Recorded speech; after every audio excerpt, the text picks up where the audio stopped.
Bismillahirrahmanirrahim. Assalamualaikum warahmatullahi wabarakatuh. Alhamdulillah wassalatu wassalamu ala Rasulillah wa ala alihi wa sahbihi wa mawalah wa la hawla wa la quwata illa billahi wa ba'du. Alhamdulillah, di pagi menjelang siang ini kita bisa duduk untuk berthalabul ilmi kembali di Ahad pagi ini, dan tak lupa salawat dan juga salam kita hadiahkan kepada Rasul kita Nabi besar Muhammad sallallahu alaihi wa ala alihi wasallam.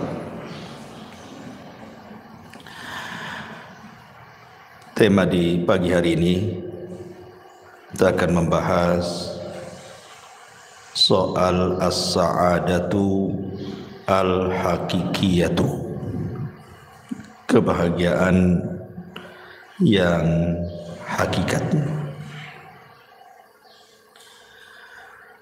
Ma'asyiral muslimat yang dimuliakan Allah Subhanahu wa taala, di dalam surah An-Nahl ayat 97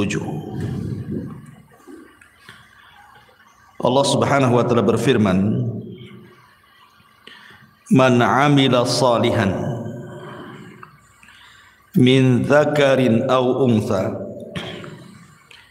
wa huwa mu'minun falanuhyiyannahu hayatan thayyibah wa lanajziyannahum ajrahum bi ahsani ma kanu ya'malun." Barang siapa yang melakukan amal yang saleh, baik dia laki-laki ataupun perempuan, dan dia seorang yang beriman, maka kami akan berikan kehidupan kepadanya dengan kehidupan yang baik di dunia, dan kami akan balas mereka dengan balasan yang jauh lebih baik lagi terhadap apa yang mereka telah kerjakan. Ayat ini dijadikan dasar oleh para ulama tentang hakikat mencari kebahagiaan bagi seorang manusia. Bahwa Allah Subhanahu wa taala mengatakan, "Man 'amila salihan", barang siapa yang beramal saleh, baik dia laki-laki ataupun perempuan, dan dia beriman, maka kami akan berikan kehidupan yang baik, maksudnya kebahagiaan di dunia dan juga kebahagiaan di akhirat dengan dilipat gandakan balasannya. Ulama mengatakan bahwa kebahagiaan itu ada di tiga perkara. Kebahagiaan itu ada di tiga perkara. Pertama, rahatul bali. Yang kedua, al-qana'atu. Dan yang ketiga, ta'atullahi azza wa jalla. Yang pertama, rahatul bal. Rahatul bal itu artinya menenangkan pikiran. Karena kebahagiaan itu sebenarnya sesuatu yang tidak bisa didefinisikan. Bahagia itu apa? Kalau orang ditanya bahagia itu, kadang-kadang bingung juga mau jawab itu. Bagaimana manusia bisa bahagia? Lahir saja dia nangis, mati pula ditangisi. Mana bahagianya? Lahir nangis, ketika dia mati ditangisi orang. Sehingga kemudian para ulama ketika membahas masalah apa itu as-sa'adah, kebahagiaan itu, definisi mereka itu berbagai macam tuh. Sehingga kemudian banyak yang mendefinisikan itu dengan contoh akhirnya. Salah satunya adalah bahwa bahagia itu kalau rahatul bali, kalau pikiran kita itu senang. Kalau pikiran kita senang itu pasti bahagia. Dari sini kita tahu bahwa rahatul bal itu adalah kenikmatan penduduk surga. Karena penduduk surga itu apabila dimasukkan ke dalam surga, Allah katakan wa naza'na ma fi sudurihim min ghillin ikhwana. Kami cabut pada dada-dada dan hati-hati penduduk surga itu al-ghil, hasad, dengki, dendam, pokoknya penyakit hati. Baru kemudian dimasukkan ke dalam surga. Jadi penduduk surga itu pikirannya tidak aneh-aneh gitu. Dia tidak memikirkan orang, kenapa orang bicara soal dia, atau kenapa dia tidak melakukan seperti orang yang lakukan. Karena biasanya orang kepikiran itu karena dua perkara ini. Jadi kalau ada orang membicarakan keburukan kepada kita, kita katakan kenapa dia ngomong tentang aku seperti ini. Kepikiranlah kan gitu ya. Atau melihat seseorang melakukan sesuatu, kemudian kita berpikir kenapa saya tidak juga melakukan seperti dia. Kepikiran jadinya ya. Jadi penduduk surga itu tidak ada kepikiran seperti itu, karena sudah dihilangkan hasad dalam hatinya, sudah dihilangkan dengki dendam, sehingga memang tenang hatinya. Makanya kebahagiaan itu caranya adalah rahatul bal, tenangkan hati, gitu maksudnya. Rahatul bal itu menenangkan hati. Kalau ada ucapan-ucapan yang gak enak itu tenangkan saja, jangan dipikirin gitu. Karena bukan hanya sekelas ibu ya, sekelas Aisyah Ummul Mukminin radhiyallahu anha. Aisyah Ummul Mukminin radhiyallahu anha, wanita yang paling cerdas, wanita yang paling dicintai Nabi sallallahu alaihi wasallam saja dibicarakan orang. Jadi suatu hari Aisyah Ummul Mukminin ini kebagian Qur'ah itu maksudnya undian dari sekian istri si Nabi yang boleh ikut perang bersama Nabi. Karena kan tidak semua istri Nabi itu ikut perang, sehingga demi keadilan di Qur'ah diundi siapa yang berhak ikut dan siapa yang tidak berhak ikut. Aisyah radhiyallahu anha kebetulan ketika itu yang ikut perang bersama Nabi, menemani Nabi sallallahu alaihi wasallam safar dalam kondisi atau dalam keadaan berjihad. Menang pulang. Lah ketika pulang itulah Aisyah radhiyallahu anha di malam hari ingin buang hajat. Karena Aisyah itu kan berada di rumah-rumahan unta. Zaman itu kan belum ada mobil ya. Wanita biasanya diletakkan di rumah-rumahan, yang rumah-rumahan itu diletakkan di punuk unta.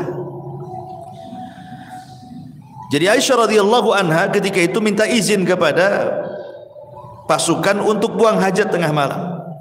Berangkatlah Aisyah radhiyallahu anha ke padang pasir menjauh dari pasukan. Entah karena lamanya dia buang hajat, sehingga dikiranya oleh pasukan itu Aisyah sudah pulang dan sudah kembali ke rumah-rumah di atas unta itu. Berangkatlah pasukan ini. Ketika sudah berangkat, Aisyah selesai buang hajat, rupanya ketinggalan, nggak ada orang. Tapi Aisyah ini cerdas, dia tidak mungkin menyusul pasukan, karena kalau menyusul bahaya. Mendingan dia nunggu saja di situ. Boleh jadi nanti kalau orang-orang itu tahu bahwa dia belum ada di rumah-rumahan unta itu, pasti balik lagi. Jadi Aisyah hanya menunggu saja. Lah saat menunggu itulah rupanya ada seorang sahabat namanya Safwan ibn Mu'attil ketinggalan pasukan. Ketika Safwan ibn Mu'attil ini melihat Ummul Mukminin Aisyah radhiyallahu anha, kaget dia. Kenapa kok Aisyah ada di situ? Akhirnya kemudian tidak banyak bicara. Aisyah radhiyallahu anha suruh naik di atas tunggangan unta yang dibawa Safwan. Dia pun berjalan membawa pelananya sampai ke pasukan. Maka lewatlah ketika itu di hadapan seorang tokoh munafik namanya Abdullah ibn Ubay ibn Salul ibn Sabah. Maka ketika itulah kemudian diisukan Aisyah radhiyallahu anha selingkuh dengan Safwan ibn Mu'attil. Dan dalam sekejap saja berita itu menyebar di kota Madinah bahwa Aisyah berzina dengan Safwan, Aisyah berzina dengan Safwan. Bayangkan qadarullah ketika itu Aisyah radhiyallahu anha sakit karena memang safar jauh, terlampau lama dalam peperangan sehingga jatuh sakit Aisyah. Ketika sakit, dia tidak tahu berita tentang dia di luar sana. Karena dia di dalam rumah terus kan sakit. Tidak tahu kalau di luar itu dia sedang difitnah bahwa dia selingkuh dengan Safwan ibn Mu'attil. Sementara Nabi SAW terus menunggu wahyu. Kok enggak turun-turun wahyu ini? Maksudnya kalau memang Aisyah itu berzina, kasih tahu. Maksudnya turun wahyu gitu ya. Atau kalau dia tidak berzina, ya tolong kasih tahu juga lah kan gitu. Turun wahyu juga gitu. Tapi selama sebulan itu tidak turun-turun wahyu itu. Sesak dada Nabi. Akhirnya kemudian Nabi SAW datang ke tempat Aisyah radhiyallahu anha. Bayangkan 1 bulan Rasul tidak mau menemui Aisyah. Tapi memang harus ditanyakan karena masalahnya tidak ada wahyu. Ketika kemudian sampai di rumah Aisyah, di situ ada Abu Bakar dan juga ada istrinya dan juga ada Aisyah radhiyallahu anha. Rasul belak-belakan mengatakan, wahai Aisyah, kalau engkau jujur, maksudnya kalau memang engkau melakukannya, tinggal bertobat gitu ya. Nanti Allah Subhanahu wa taala akan mengampuni dosamu. Tapi kalau engkau tidak melakukannya, pasti nanti turun wahyu dari 7 lapis langit sana bahwa engkau tidak akan melakukannya dan engkau tidak pernah melakukannya dan dustalah perkataan orang-orang itu. Akhirnya kemudian sesaat setelahnya turun wahyu surah An-Nur 1-9 bahwa Aisyah Ummul Mukminin radhiyallahu anha berlepas diri dari tuduhan perzinahan atau perselingkuhan dia dengan Safwan ibn Mu'attil. Dari sini kita tahu bahwa sekelas Aisyah radhiyallahu anha saja dibicarakan manusia. Ya. Atau Maryam bintu Imran. Sama juga Maryam juga. Maryam itu kan wanita suci, Bu. Dia tidak pernah keluar dari mihrabnya. Sampai-sampai Allah Subhanahu wa taala menjelaskan bagaimana Maryam ini kehidupannya hanya ruku sujud saja, enggak pernah kerja lain. Jadi di mihrabnya itu ibadah saja. Jadi suatu hari Maryam ini keluar buang hajat. Lah ketika buang hajat itulah rupanya Allah Subhanahu wa taala mengutus Jibril untuk menghabar gembirakan bahwa Maryam akan punya keturunan. Akhirnya kemudian dicegatlah oleh malaikat Jibril dalam bentuk manusia, fatamatsala lahu basharan sawiyya. Maka Jibril datang dalam bentuk pemuda tampan.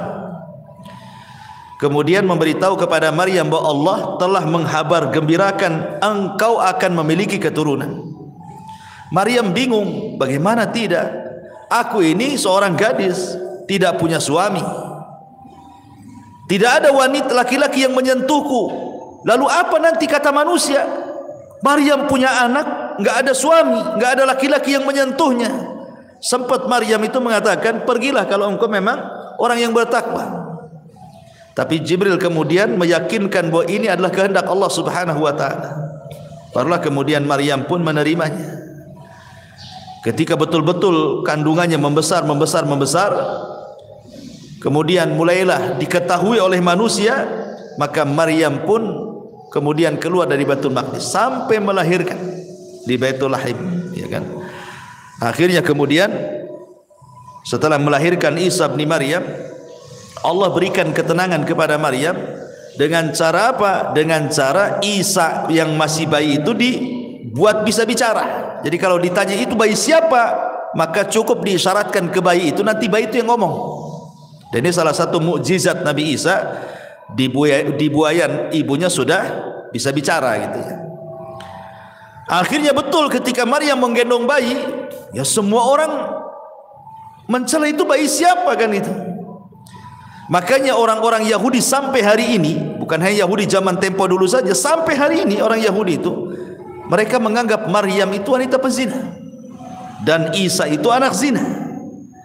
Makanya orang-orang Nasrani mengkafirkan orang Yahudi karena melampaunya orang Yahudi mencela Isa dan juga ibundanya Maryam bintu Imran. Dikafirkan sama orang Nasrani Yahudi itu karena menghina kenabiannya. Ya. Dari sini menunjukkan bahwa kalau sekelas Aisyah radhiyallahu anha, sekelas Maryam saja tidak lepas daripada pembicaraan manusia, apalagi ibu-ibu. Makanya pentingnya rahatul bal di sini, menenangkan hati, karena sehebat apapun manusia itu pasti dibicarakan orang. Maka rahatul bal itu penting. Ya, jangan pedulikan ucapan manusia, tenangkan gitu maksudnya. Rahatul bali. Kemudian yang kedua, wal qanaatu, dan qanaah. Qanaah itu artinya rela dan redha dengan pemberian Allah Subhanahu wa taala. Rela dan redha dengan pemberian Allah Subhanahu wa taala. Karena ini yang menjadikan orang itu lebih tenang hidupnya.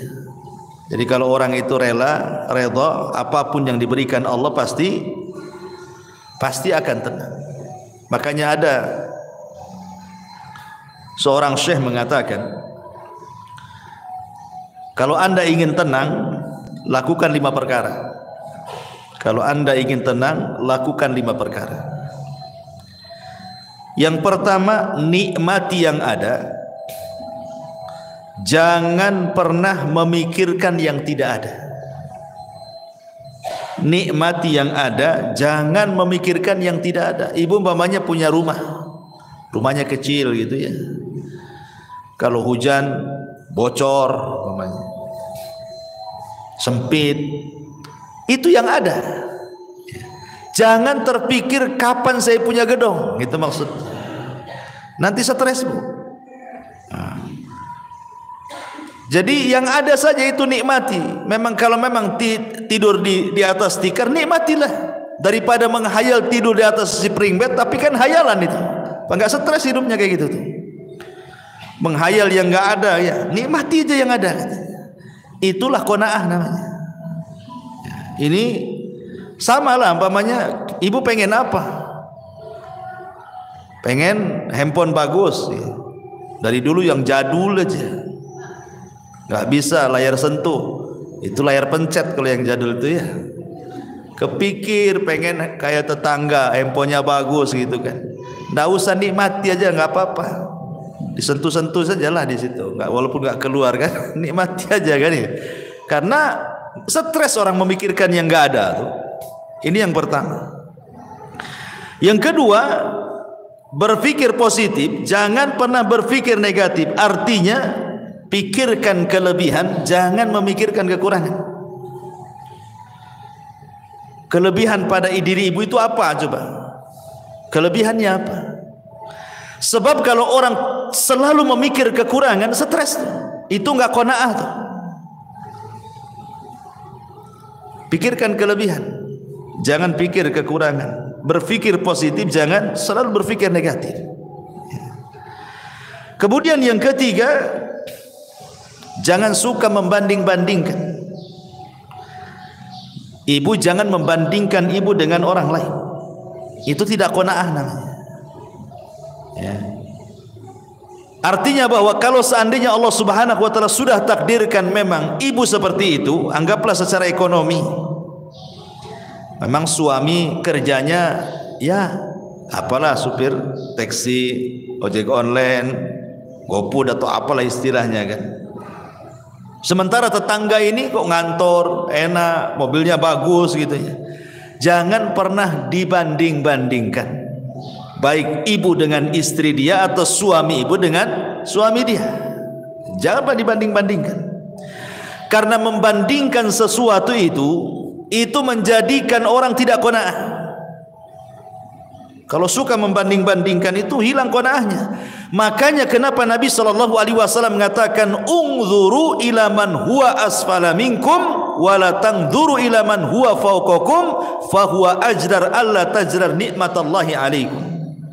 Lihat ke bawah, jangan lihat ke atas, kata Rasul. Orang kalau lihat ke atas kan pegel, Bu. Coba aja ibu nenggak gini lama-lama kan apa enggak pegel, Bu, ya kan. Stres, Bu, kalau nengok kapan saya kayak dia, apa enggak stres dia? Pegel tuh otaknya. Tapi kalau lihat ke bawah pasti akan tenang. Kenapa? Karena Rasul mengatakan fahuwa ajdar alla tajdar nikmatallahi alaikum. Karena orang kalau suka lihat ke bawah itu akan lebih mudah bersyukur. Oh, aku ini masih lebih baik dibandingkan si anu gitu ya. Alhamdulillah gitu. Tapi sekali lagi catatannya ini kalau bicara soal urusan dunia. Ya, kaedah melihat ke bawah, jangan melihat ke atas ini dalam bab urusan dunia. Jangan masuk dalam urusan agama. Sebab kalau urusan agama kaedahnya terbalik. Lihat ke atas, jangan lihat ke bawah. Ya. Pamannya tetangga sholat 5 waktu. Jangan ibu melihat kepada sholat yang 1 waktu. Anda apa-apalah saya sholat 2 waktu, ini sih 1 waktu aja kan itu. Bukan begitu kan. Tapi lihat ke yang 5 waktu, kapan seperti dia gitu maksudnya. Ada tetangga kawan hafal juz 30 gitu. Sebelahnya pula pamannya cuma 3 kul saja. Ibu masih mending dengan wadduha. Alhamdulillah saya masih hafal wadduha. Tambah 3 kul masih lebih baik daripada dia. Maksudnya jangan melihat ke bawah, tapi lihat kapan saya bisa kayak dia. Hafal juga juz 30 gitu maksudnya. Itu kalau soal urusan agama ya. Jangan melihat ke bawah, lihat ke atas. Tapi kalau urusan dunia, jangan pernah menatap ke atas. Capek, ya, stres nantinya. Hilang qanaahnya. Itu hilang qanaah itu karena suka melihat ke atas, tidak melihat ke bawah. Kemudian yang keempat, kata para ulama, sibukkan dengan perkara-perkara masa depan.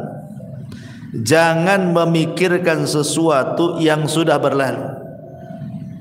Makanya sering saya katakan, banyak orang itu kadang-kadang belum move onnya, istilahnya mungkin dulunya pernah kaya kemudian miskin, terpikirlah dulu. Mungkin dulunya mantan manajer sudah tidak manajer lagi, terpikir pula masih jadi manajer. Mungkin dulunya dia polisi kemudian purnawirawan, masih terpikir dia seolah-olah dia polisi padahal sudah pensiun. Orang kalau memikirkan terus masa lalu, tidak pernah menatap masa depan, Bu, nggak akan pernah orang ini bahagia. Karena dia belum bisa menerima keadaan, itu masalahnya kan. Makanya saya kadang-kadang heran, mungkin dulunya mantan militer gitu ya, TNI, Polri atau apa, udah nggak pensiun lagi, sudah nggak berjabat lagi, dia pensiun. Kadang-kadang turun di masyarakat itu seolah-olah dia masih TNI itu. Nunjuk-nunjuk orang soal dia polisi padahal udah gak polisi lagi.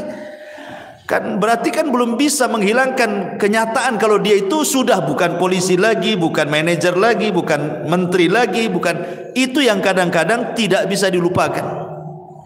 Makanya kenapa Nabi SAW sampai mengajarkan doa kepada Abu Umamah itu apa?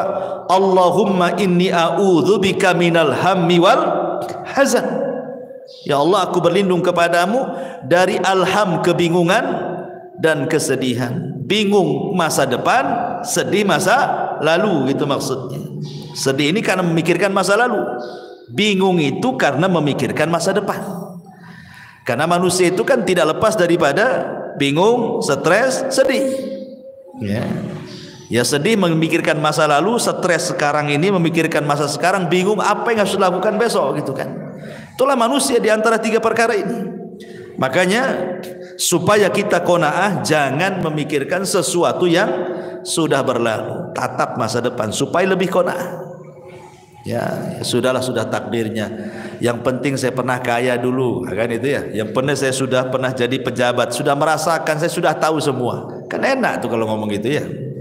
Kemudian yang terakhir, kata para ulama di sini,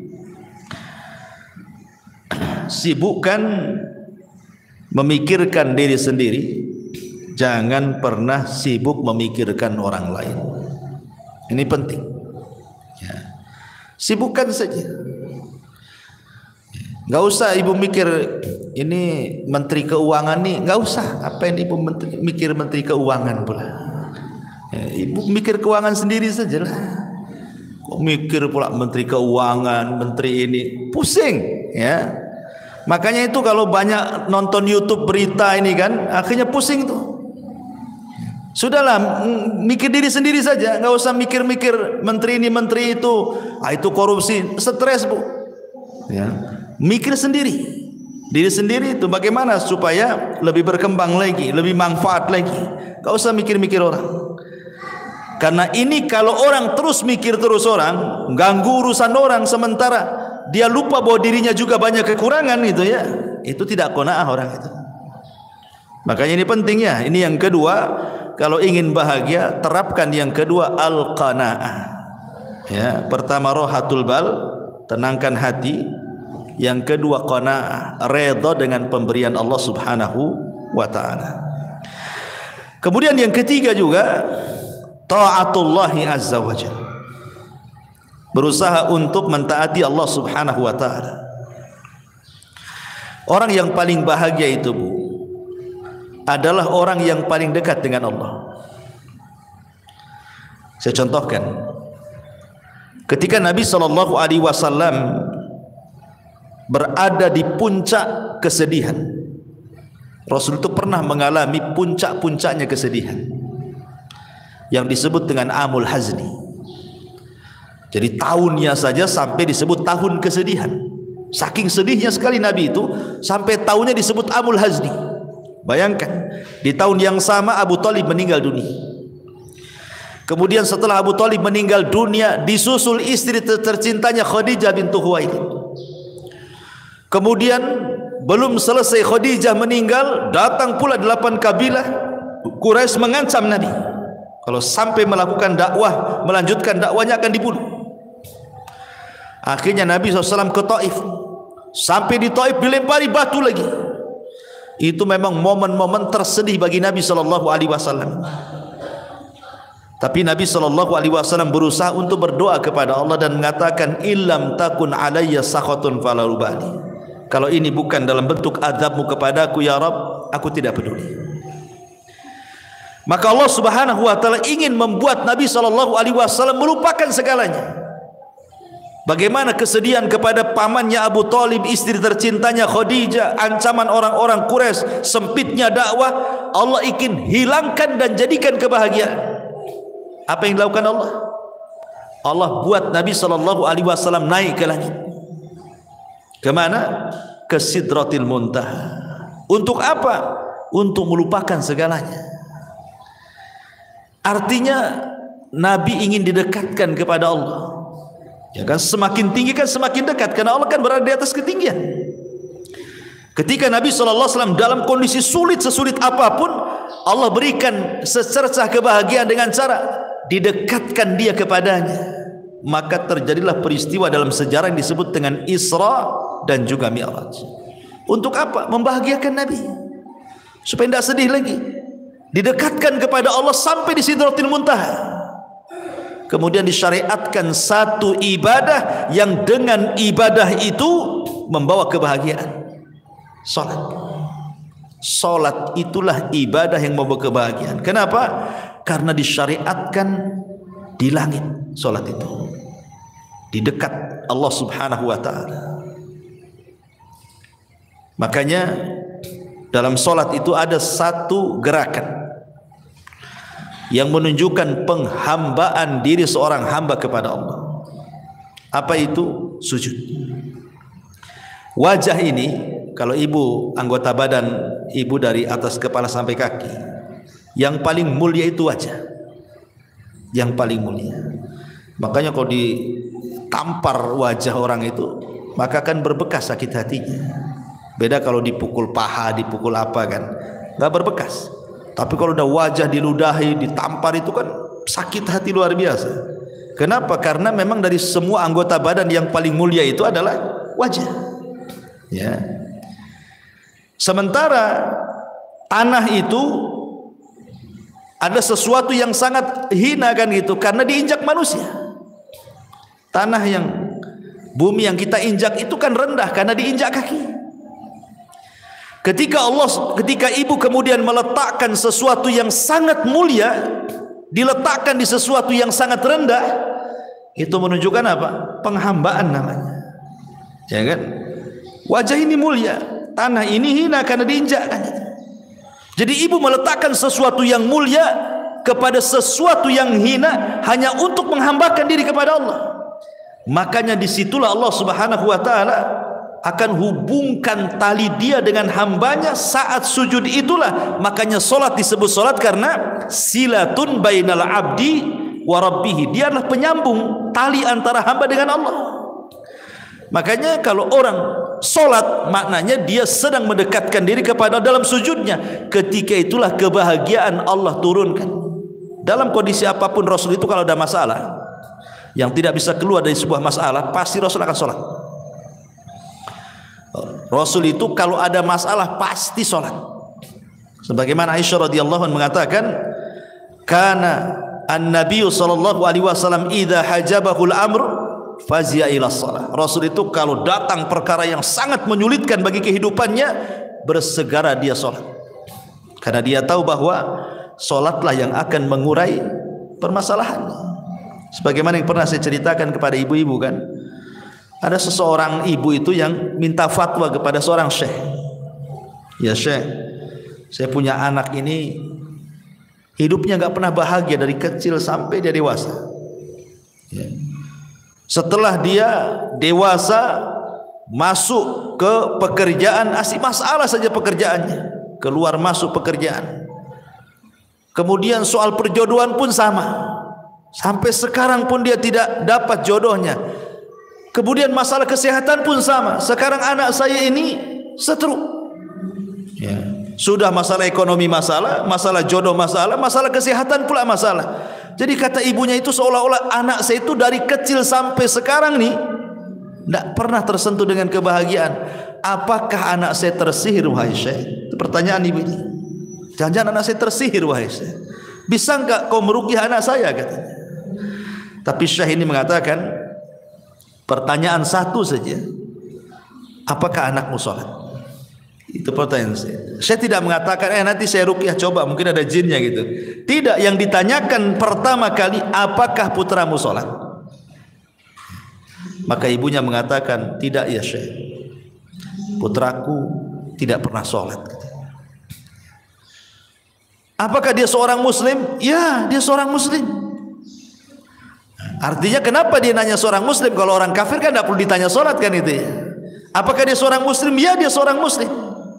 Kenapa dia tidak solat? Wallahu a'lam.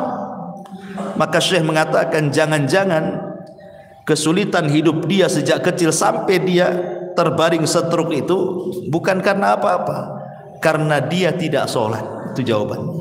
Jadi apa yang harus aku ruqyah katanya. Kemudian syekh membentangkan sedikit soal solat. Dia jelaskan sama ibu ini, begini ya bu ya, solat itu adalah penghubung kita dengan Allah. Jadi kalau kita solat itu kita sedang menghubungkan tali kita dengan Allah Azza wa Jalla. Sekiranya tali yang kita hubungkan dengan Allah itu putus, maka putuslah hubungan kita dengan Allah. Ketika Allah tidak berhubungan lagi dengan kita, mungkinkah Allah membantu kita? Tidak mungkin. Ya. Maka solatlah, kata syekh ini, solatlah. Sebab kalau seandainya anda solat, berarti anda sedang menghubungkan tali anda dengan Allah. Ketika terhubung tali itu dengan Allah, maka yakin Allah subhanahu wa ta'ala akan menolong anda. Kemudian syekh mengatakan, coba bayangkan, kalau putramu ini bangun di pagi hari dan dia tidak solat subuh, berarti dia memulai dengan aktivitas hari itu dengan laknat Allah Azza wa Jalla, karena melakukan dosa besar. Ya. Kemudian datang siang hari lagi, dia tidak solat duhur, berarti dia sudah dilaknat di siang hari. Kemudian datang sore hari lagi, dia tidak solat asar, berarti Allah sedang melaknat dia di sore hari.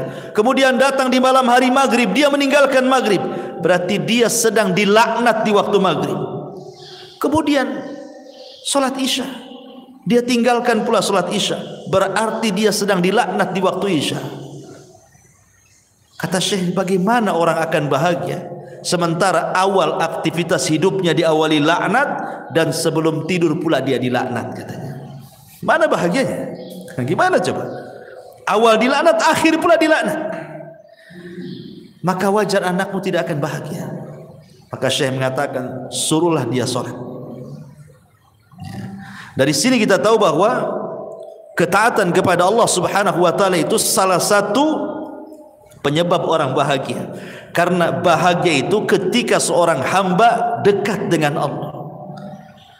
Ketika Nabi SAW sedang kesulitan, diberikan kebahagiaan dengan cara apa? Didekatkan dengan Allah, diangkat naik ke langit, didekatkan sampai di Sidratil Muntaha. Maka hilanglah keperitan hidup Nabi SAW, sehingga ketika turun setelah peristiwa Isra Mi'raj, semangat lagi dia hidupnya, semangat lagi.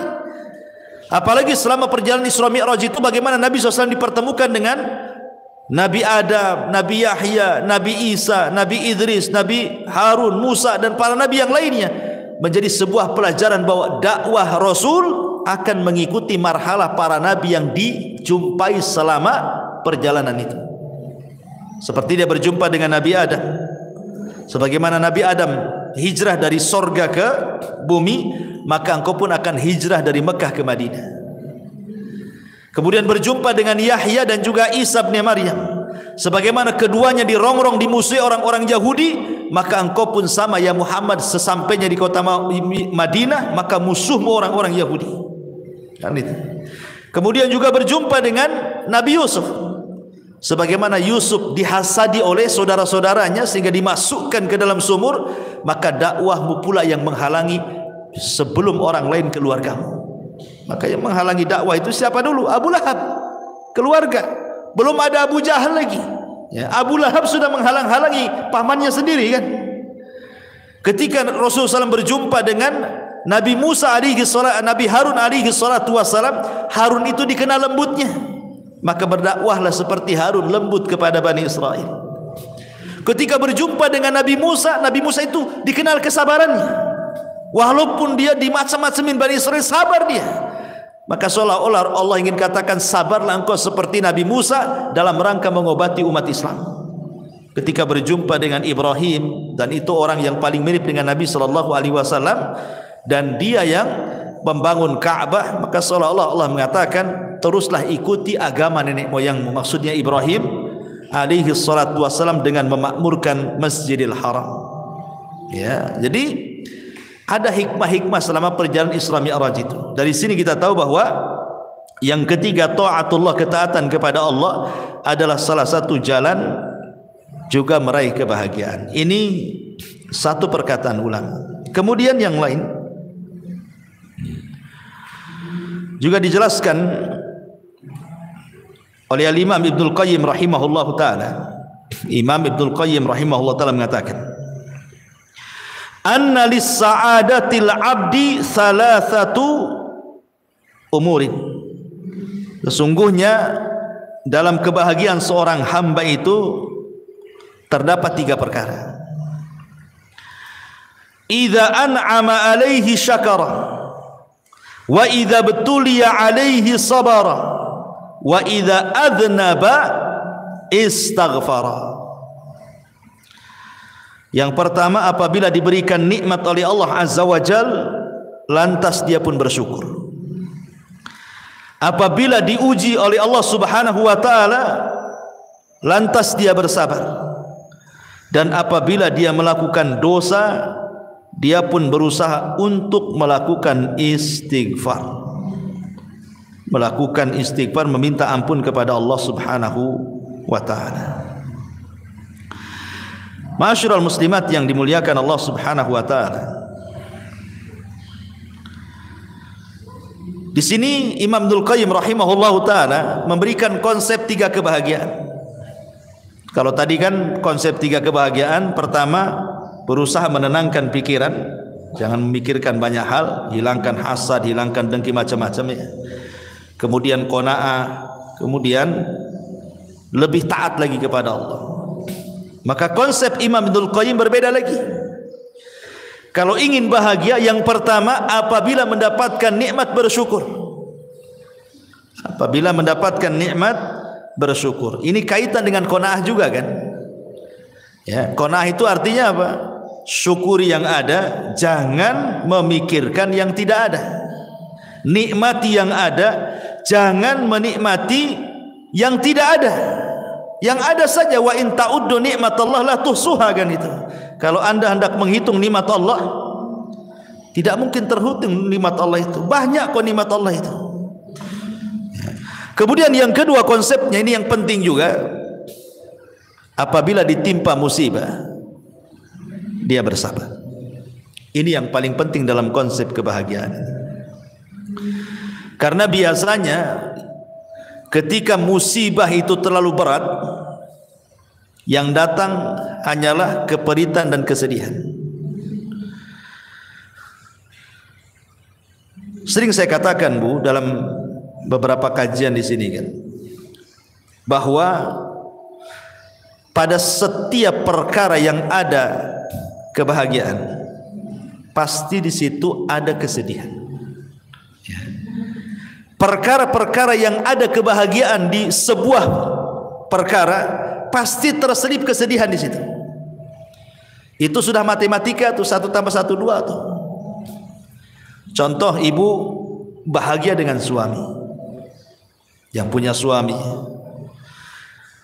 tetapi di balik kebahagiaan ibu suka senang dengan suami itu pasti suatu ketika ada kesedihan. Tatkala ibu bermasalah dengan suami, ya, atau uang bulanan kurang, sedih. Padahal ada duit dia, kok nggak dikasih saya, katanya. Artinya di sela-sela kebahagiaan itu pasti ada kesedihan tuh. Nengok anak-anak nih, nampak seneng lah anak-anak, apalagi yang masih lucu-lucu ya, usia 4-5 tahun gitu kan, masih lucu-lucunya tuh. Seneng kita nengok anak-anak tuh. Tapi ketika anak itu sakit arah gitu kan, sedihlah kita di situ. Jadi mana-mana tempat ada kebahagiaan pasti terselip kesedihan di situ. Pasti, ya. Atau ketika ibu melihat harta, ibu punya mobil, punya rumah, punya uang gitu kan, kan senang itu, karena itu juga salah satu penyumbang kebahagiaan kan gitu ya. Siapa bilang mobil itu tidak menyumbang kebahagiaan? Masih enak naik mobil daripada jalan kaki kan, Bu.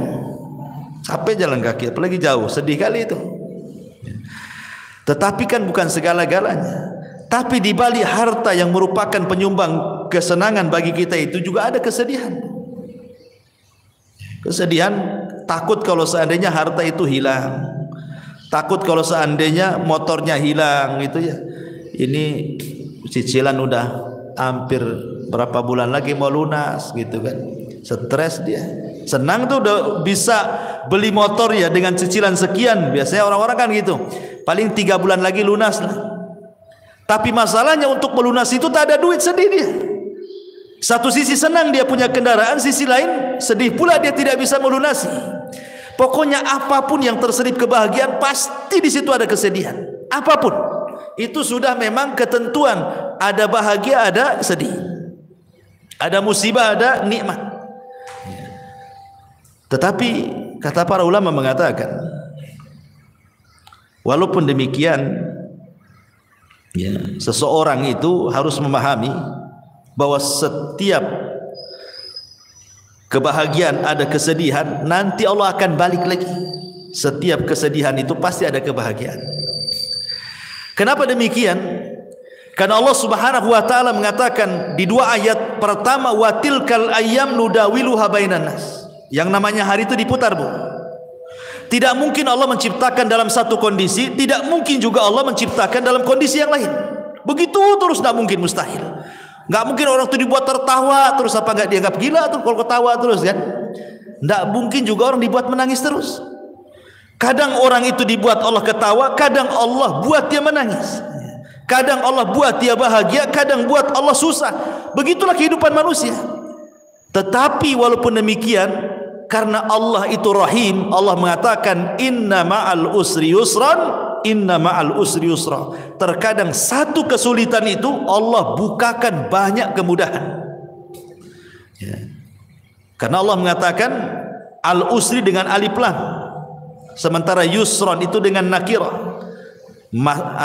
Maknanya bahwa al-usri yang pertama adalah usri yang kedua, tapi yusran yang pertama bukan yusran yang kedua. Kan 2 kali diulang dalam Quran itu kan, inna ma'al usri yusran, inna ma'al usri yusran. Dan ayatnya 2 kali diulang tuh. Artinya al-usri yang pertama, usri yang kedua, tapi yusran yang pertama bukan yusran yang kedua. Gitu maknanya. ketika al-usri yang pertama adalah usri yang kedua, yusron yang pertama bukan yusron yang kedua, maknanya satu kesulitan bisa mendatangkan banyak-banyak kemudahan gitu maksudnya.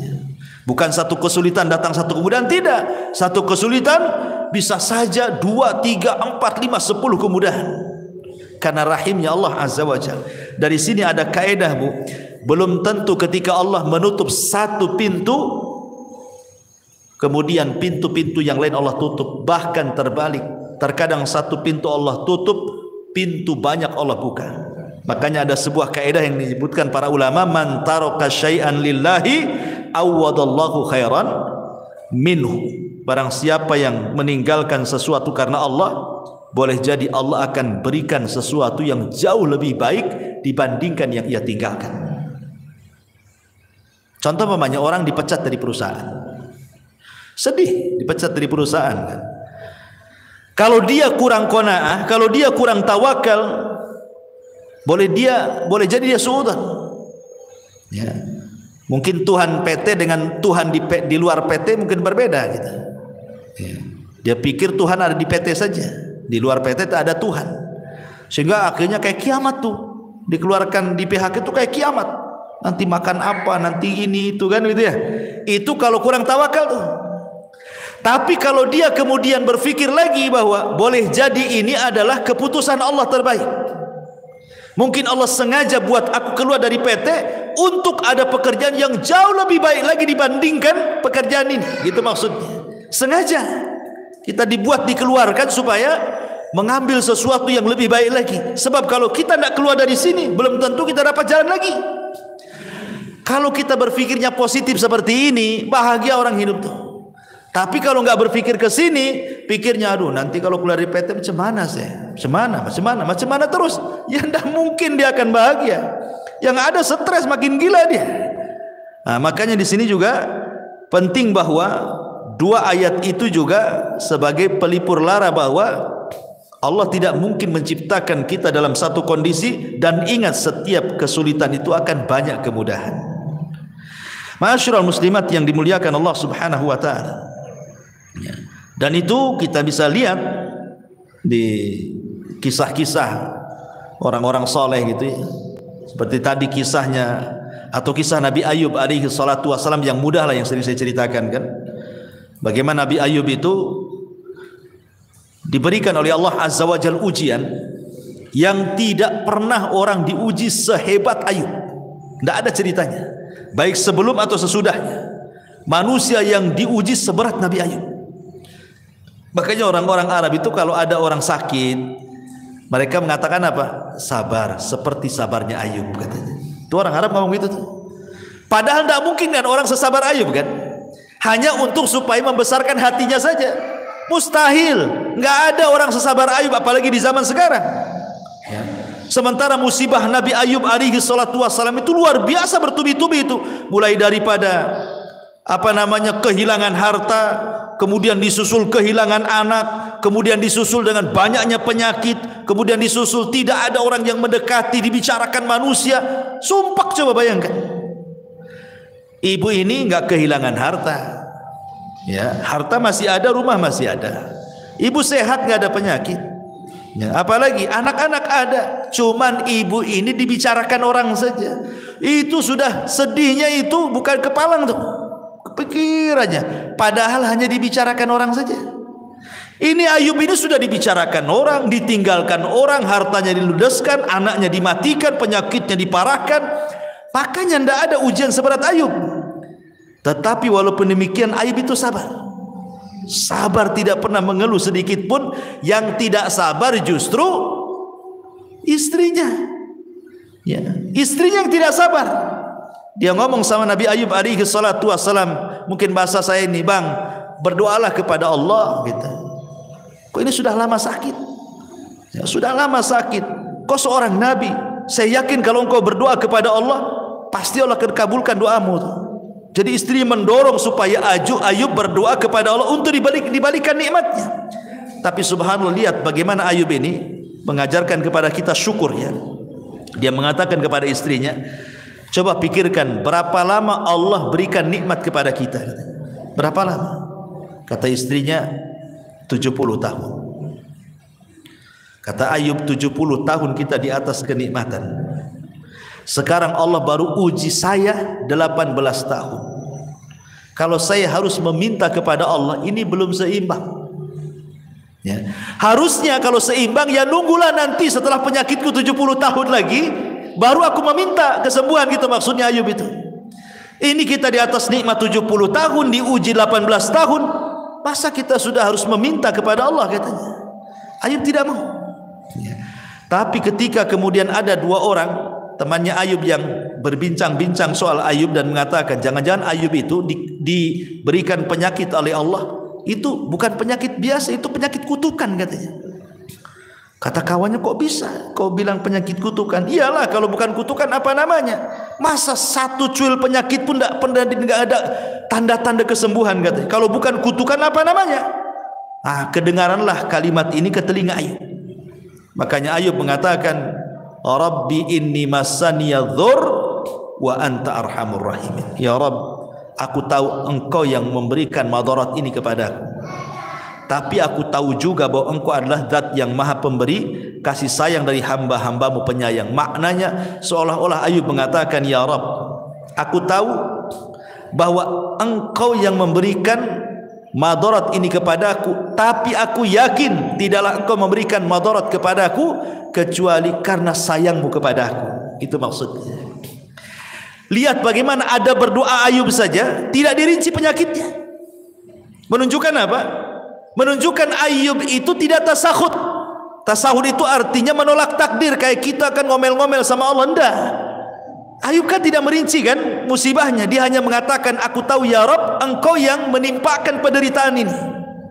Lain kalau kita ngomong, ya Allah, anak saya sudah mati, ya, dirinci kalau kita doa itu kan. Ini rumah juga bocor-bocor kan itu, ya, ini usaha juga lagi sulit. Itu kalau doa kita yang dirinci itu, susahnya kita ini dirinci, ya kan. Ya, kalau bisa itu 10 rincian disebut semua tuh. Ya. Nabi Ayub tidak dirinci. Dia hanya mengatakan, ya Rabb, aku tahu kau yang menimpakan derita ini. Titik sampai di sini. Karena Allah sudah tahu gitu, tidak perlu dirinci, Allah sudah tahu kan itu. Dan itu ada berdoa namanya. Ya, Allah sudah tahu, sudah paham gitu. Makanya sejak itulah Allah Subhanahu wa taala kabulkan permintaan Ayub dan Allah kembalikan nikmatnya. Dan ini dari sini ada kaidah bahwa barang siapa yang meninggalkan sesuatu karena Allah, pasti Allah akan ganti sesuatu itu yang jauh lebih baik lagi. Ya. Karena orang di depan musibah itu kan terbagi menjadi 3, Bu, ya. Yang pertama tasahud, tidak redho, tidak rela. Kemudian mulutnya ini ngomong macam-macam. Ya. Ini seburuk-buruknya orang. Orang ini nggak akan bahagia selamanya. Yang kedua, dia berusaha untuk rela, redho, ikhlas gitu ya. Tapi terkadang kalau disentuh hatinya keluar juga dia. Jadi pura-pura sabar saja, tapi kalau diajak bicara keluar semua keluhannya. Ya, tapi masih mendingan lah dibandingkan orang yang pertama. Kemudian yang ketiga, orang yang betul-betul ikhlas, betul-betul redho, lisannya pun dia tidak pernah mengeluh. Ya, bahkan dia sanggup mengucapkan alhamdulillah. Itulah sebahagia-bahagia manusia ketika dia bisa sabar, bisa rela, bahkan bisa mengucapkan alhamdulillah di depan musibah yang dialaminya. Kemudian ini diantara perkataan Ibnul Qayyim. Kemudian yang ketiga, wa idza adnaba istaghfara, dan apabila berdosa dia segera melakukan istighfar. Ma'asyiral muslimat yang dimuliakan Allah Subhanahu wa taala, inilah diantara konsep Imam Ibnul Qayyim ketika bicara soal kebahagiaan. Kemudian yang ketiga, konsepnya Sufyan Ats-Tsauri. Sufyan Ats-Tsauri rahimahullahu taala. Dia mengatakan bahwa ma baqili min na'imid dunya illa thalathin. Kata Sufyan Ats-Tsauri, aku tidak pernah merasakan nikmatnya dunia, maksudnya kebahagiaan dunia ini, kecuali karena 3 perkara. Kecuali karena 3 perkara. akhun thiqatun fillahi aqtasibu min suhbatihi khairan in ra'ani za'ighan qawwamani aw mustaqiman raghabani wa rizqun wasi'un halalun laysat lillahi alayya fihi tabi'atun wa la li makhluqin alayya fihi minnatun wa salatun fi jama'atin akfi sahwaha wa arzak ajruha. Kata Sufyan Ats-Tsauri rahimahullah, yang pertama akhun thiqah. Kebahagiaan itu kalau memiliki kawan yang bisa dipercaya, di mana aku mengambil manfaat dari perkawanan itu. Kalau kawanku melihat aku menyimpang, dia berusaha meluruskanku. Kalau kawanku melihat aku istiqomah, berusaha memberikan dorongan, ya, kabar gembira sehingga makin istiqomah. Kemudian yang kedua, warizkun wasiun, rizki yang luas, yang halal. Rizki yang luas, yang halal, di mana dengan itulah aku tidak menjadikan aku menjadi peminta-minta kepada manusia. Aku kaya gitu, enggak harus meminta-minta kepada manusia. Dan yang ketiga, solat jamaah. Yang ketiga, solat berjamaah. Dengan itulah aku bisa merasakan kebahagiaan. Jadi Sufyan Ats-Tsauri mengatakan bahagia itu ada di 3 perkara. Teman yang baik, yang kedua rizki yang luas dan halal sehingga dia tidak meminta-minta, dan yang ketiga pada solat, ya, sebagaimana Rasul mengatakan kepada Bilal, ya Bilal hayya nastari bis solat, wahai Bilal, mari beristirahat, bersenang-senang dengan solat. Jadi beliau mengatakan seperti itu karena Sufyan Ats-Tsauri ini orang yang paling zuhud, orangnya kaya tapi zuhud. Jadi suatu ketika Sufyan Ats-Tsauri ini ditanya oleh muridnya, ya Imam, engkau ini selalu memberikan fatwa zuhud, tapi kok kaya, katanya. Jadi pikiran orang yang bertanya itu, kalau bisa orang zuhud itu ya miskin gitu maksudnya ya. Jadi orang zuhud itu menurut dia harus miskin, compang-camping, makannya nasi kerak gitu ya. Ya pokoknya susah lah orang zuhud. Dikiranya seperti itu makna zuhud. Jadi orang ini mengatakan, ya Sufyan, engkau ini selalu menasihati zuhud, tapi kau juga kaya gitu ya. Lihat jawaban Sufyan Ats-Tsauri. Dia mengatakan zuhud itu bukan itu. Zuhud itu kau letakkan hartamu di tanganmu. Maksudnya jangan kau letakkan hartamu di hatimu. Sebagaimana diriku, aku meletakkan hartaku di tanganku dan aku tidak meletakkan hartaku di hatiku.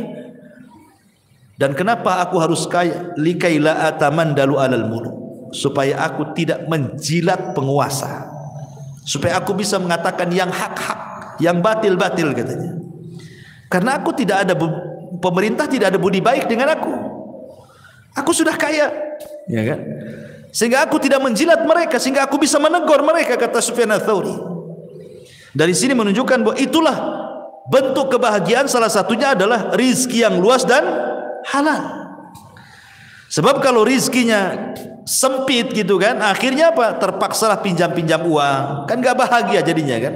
Meminjam-minjam uang, akhirnya tidak bayar utang, malam pula stres, siang pula menghilang, kan gitu. Orang yang punya utang itu cari-cari orang nggak kemana, nggak jelas gitu ya. Jadi salah satu kebahagiaan adalah rizki yang luas tapi juga halal. Karena rizki haram itu tidak akan bahagia, pasti ada masalah. Ya. Termasuk juga di sini kata beliau, punya kawan yang baik. Kalau salah ya diluruskan, kalau memang benar ya didorong supaya makin benar, kan bahagia punya kawan seperti itu. Ibu punya suami umpamanya kan, suaminya mendorong ibu, kalau salah diluruskan, kalau benar ya terus didorong-dorong, kan senang gitu ya. Nah, kata Sufyan Ats-Tsauri, carilah kesenangan di 3 tempat ini. Akhun thiqah, saudara yang bisa kita percaya, kemudian rizki yang luas, kemudian dalam solat jamaah, dan yang terakhir tentu saya ingin bacakan satu hadis. Hadis ini disahihkan oleh Syekh Nasiruddin Al-Albani rahimahullahu taala dari Zaid ibn Thabit radhiyallahu anhu. Rasul mengatakan, "Man kanatid dunya hammahu, farraqallahu alaihi amrahu, wa ja'ala faqrahu baina 'ainaihi, wa lam ya'tihi minad dunya illa ma kutiba lahu. Wa man kanat al-akhiratu niyyatahu, jama'allahu lahu amrahu, wa ja'ala ghinahu fi qalbihi, wa atathu ad-dunya wa hiya raghibah." Barang siapa yang dunia menjadi tujuan hidupnya, maka Allah subhanahu wa ta'ala akan cerai beraikan perkaranya, dan Allah akan jadikan kefakiran di kedua matanya, dan tidaklah dunia yang datang kepadanya kecuali apa yang sudah dicatat takdir saja. Tetapi barang siapa yang akhirat adalah niat hidupnya, maka Allah subhanahu wa ta'ala akan kumpulkan perkaranya, dan Allah akan jadikan kekayaan dalam hatinya, dan Allah akan datangkan dunia kepadanya sementara dia menolaknya. Ma'asyiral muslimat yang dimuliakan Allah azza wa jalla, hadis ini adalah hadis yang sangat mulia sekali, satu dasar mencapai kebahagiaan dunia dan akhirat. Pertama, penggalan yang pertama, Rasul mengatakan barang siapa yang dunia itu menjadi tujuan hidupnya, maka Allah pasti akan mencerai beraikan urusannya, dan Allah akan jadikan kefakiran di kedua matanya. Kemarin kita sudah jelaskan, Bu, ada orang kaya diazab dengan kekayaannya, bahkan seolah-olah lebih miskin dibandingkan orang-orang yang sudah jelas miskin. Ada orang miskin, Bu, mungkin dia tukang bangunan, ya, kadang helper, ya, mungkin yang paling rendah dalam tukang bangunan itu helper itu. Ya. Kadang ada borongan, kadang tidak, gitu. Kadang ada proyek, kadang tidak.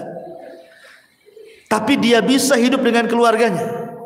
Dia bangun tidur, kemudian jam 8 dia sudah kerja, jam 5 pulang. Kemudian dia bisa senang dengan anak istrinya coba. Nanti besok gitu lagi. Ya. Tapi ada orang-orang kaya, Bu, itu seolah-olah 24 jam hidupnya itu dengan duit saja. Enggak ada untuk keluarga tuh. Ada orang kayak gitu kan? Karena orang kaya itu umpamanya, oh ini ada meeting ke Medan nih, seminggu di Medan. Sementara tukang bangunan ini di rumah terus dia sama keluarganya. Dari pagi bisa dia tengok istrinya. Ini nanti sebulan kemana? Sebulan kemana? Kapan tuh sama keluarganya dia? Itu kan orang ini diazab dengan kekayaan namanya tuh.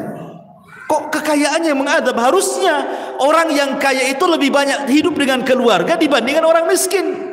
Ini tidak gitu.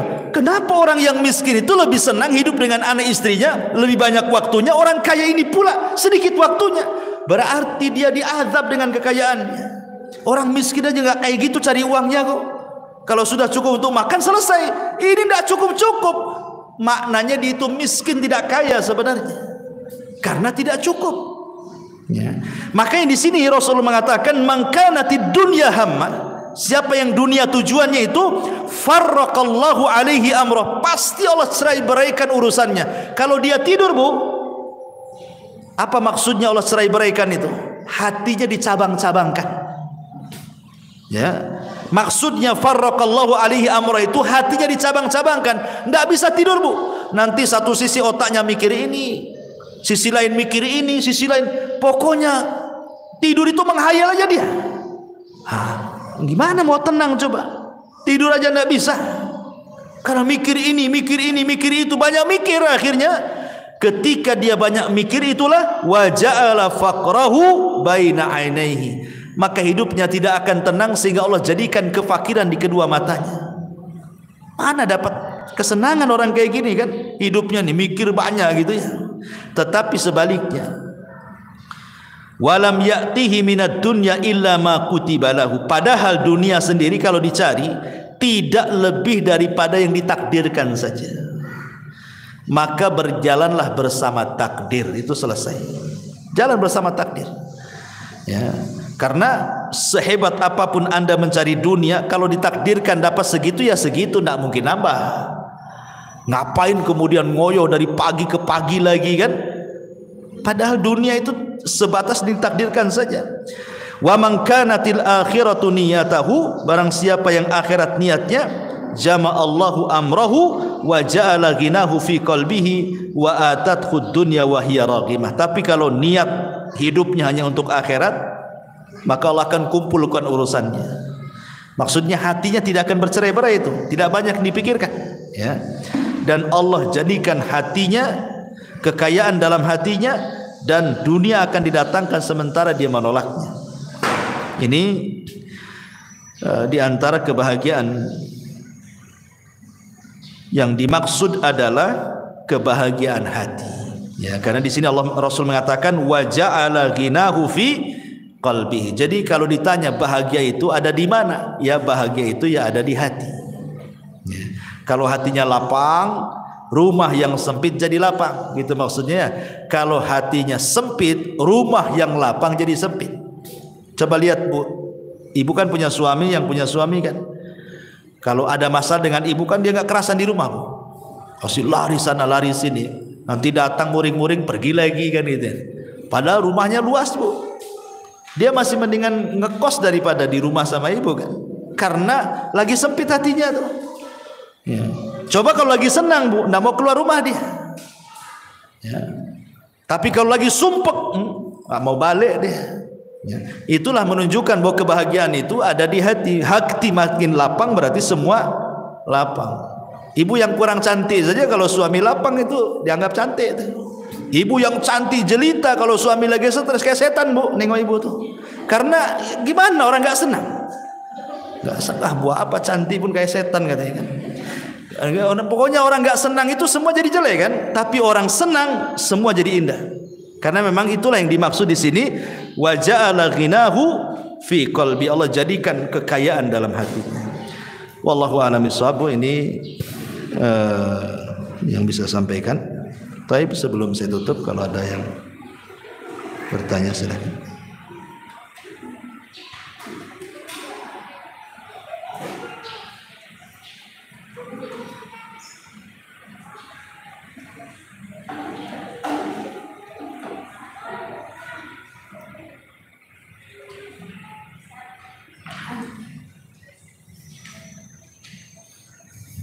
Ya.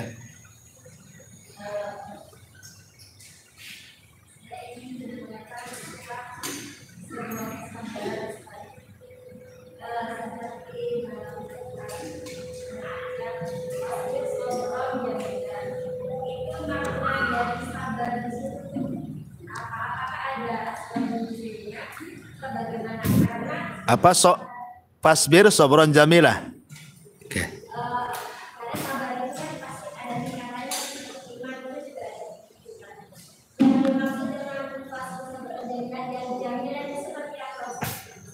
Iya. Aisyah radhiyallahu anha ketika disidangkan oleh Nabi sallallahu alaihi wasallam, ketika kisah tadi yang saya ceritakan ya, difitnah berzina dengan Safwan ibn Mu'attil. Jadi Aisyah radhiyallahu anha itu sedang berada di kasurnya terbaring. Dan ingat Aisyah ketika itu masih kecil. Ya, masih kecil. Maksudnya untuk menghadapi perkara besar itu belum sanggup. Kan dia masih kecil. Ya, Rasul kan sudah tua ya kan. Kemudian di sampingnya ada Abu Bakar dan Ummu Ruman ibunya. Kemudian Nabi SAW bertanya, wahai Aisyah, wa in kunti lamamti bi dzambin fastaghfirillah. Aisyah, kalau memang kau melakukannya, maksudnya berzina dengan Safwan ibn Mu'attil, akui saja. Karena kalau tobat pasti Allah terima tobatnya. Tetapi kalau tidak melakukannya, yakin Allah pasti akan membebaskan kamu dari 7 lapis langit sana. Aisyah radhiyallahu anha ini heran, kenapa Nabi SAW memberikan 2 soalan yang salah satunya seolah-olah terpengaruh dengan orang munafik. Kan ini soalan yang sulit dijawab. Ngaku atau tidak? Kan begitu pertanyaannya. Ya. Ngaku atau tidak? Kalau ngaku bertobat, kalau tidak sabar. Ketika Rasul mengatakan kalau engkau melakukannya, ini kan kesannya membenarkan isu-isu orang-orang munafik di luar. Makanya Aisyah radhiyallahu anha tidak bisa menjawab gitu kan. Dikasih dua soalan seperti ini. Aisyah hanya melirik siapa? Abu Bakar dan mengatakan, ajibi anni ya abi. Wahai bapak, aku tolong jawab pertanyaan Nabi. Kata Abu Bakar, apa yang harus ku jawab? Katanya. Abu Bakar menangis. Kemudian Aisyah menengok ibundanya Ummu Ruman. Tolong ibuku jawablah pertanyaan Nabi. Ibunya pun tidak bisa menjawab, menangis juga ibunya. Jadi Aisyah radhiyallahu anha ini merasa tidak ada pembelaan di situ. Ya. Bapaknya tidak membela dia, ibunya tidak membela dia gitu. Dia harus menanggung fitnah dari luar. Aisyah radhiyallahu anha langsung mengambil selimut, namanya anak-anak. Dia mengatakan, kalau kalian tidak ada pembelaan kepada aku, katanya, aku hanya teringat dengan doanya bapaknya Yusuf, Yakub. Dia mau ngomong Yakub itu lupa. Ya, kan bapaknya Nabi Yusuf kan Yakub. Lupa dia mau ngomong Yakub itu. Sehingga dia mengatakan bapaknya Yusuf. Karena masih muda Aisyah sehingga lupa gitu mau bilang Yakub itu. Kecuali aku teringat dengan perkataan ayahnya Yusuf, maksudnya Yakub. Fa sabrun jamil wallahu dan sabar itu indah dan Allah akan menyingkap setiap orang-orang yang telah memfitnahku. Di sini ada kalimat apa? Fa sabrun jamil.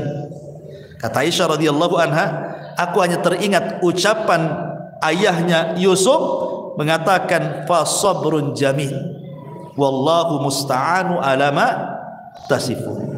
Sungguh sabar itu indah. Maknanya apa? Apalagi yang harus dilakukan juga kecuali sabarlah. Ya. Apa yang bisa dilakukan kalau sudah seperti ini? Ya sabar kan itu ya. Ibu ditimpa musibah, emang bisa apa dengan musibah itu kalau selain dari sabar kan? Ditinggal mati suami umpamanya. Emang dengan cara teriak-teriak tiba-tiba suaminya bangun lagi dari kuburan? Bukan makin senang bu, ibu makin kabur kalau suami bangkit lagi dari kuburan tuh. Apalagi malam-malam kan gitu ya. Artinya kan tidak bisa dengan cara apapun ya menghadapi musibah cuma satu, sabar. Itu yang paling indah tuh. Karena dengan sabar itulah bisa melupakan kesedihan. Makanya sabar itu indah. Karena bisa melupakan kesedihan. Sebab kalau tidak sabar tidak indah hidupnya. Pasti akan rungsak seluruh hatinya kan. Nah itulah makanya kenapa sabar itu indah. Karena pada setiap kesabaran itu pasti ada keindahan. Tapi kalau tidak sabar nggak akan indah hidupnya. Stres terusnya. Wallahu a'lam. Dah? Iya.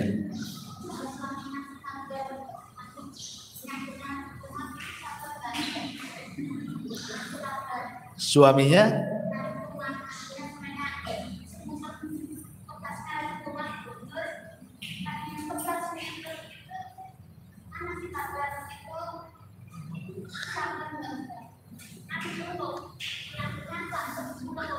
ngeluh.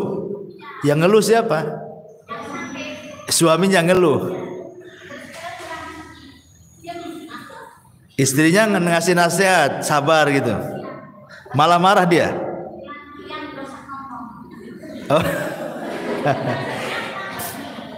Suaminya emosi. Iya, maksudnya kan suaminya sakit, kemudian ngeluh, istrinya nasihati, sabar bang. Abangnya marah, diam, nggak usah ngomong kan gitu kan? Oh, ibu yang ya janganlah, udah sakit ketipa tangga itu. Udah sakit makin sakit hati dia. Ya ibu kasih semangat ya. Kasih semangat. Ya nanti sembuh. Ya, tapi jangan omongan saja. Ya diurut, diapa, dipegang, cari apa gitu kan. Obat buatkan. Kalau ngomong saja makin cepat mati itu biasanya.